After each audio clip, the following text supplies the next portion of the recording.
This is your Browns injury report. There's been some good news here on Friday before we play the Seahawks here on Sunday.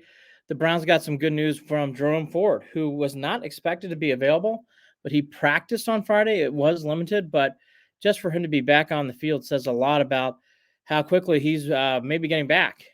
Stefanski would not clarify what's going to happen. He's listed officially as questionable. But again, for a guy who was all but considered out on Monday to be here on Friday and to see him possibly playing is remarkable. So that's really good news for the Browns. Let's see if he can perform and play. But hey, even at the least, it sounds and looks like we'll see him in the Arizona game the following week if he does not play this week in Seattle. Jed Wills is a different story. He did not practice on Thursday. He was limited on Wednesday and Friday.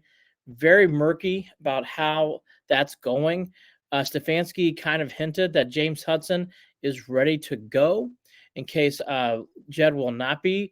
It sounds like it's very questionable heading into this weekend about what's going to happen there. And then, of course, there's Deshaun Watson, who is a full no-go.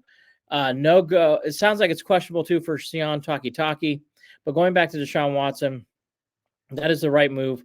There's been no further updates outside of Watson talking to the media on Thursday with his thoughts. I think the big key for Watson from here on out, get him right, take his time, get him to where he feels fully ready to go, and not partially, because clearly whatever's going on in his shoulder is really affecting him and really bothering him, I think mentally and physically. So they need to give him as much time as possible.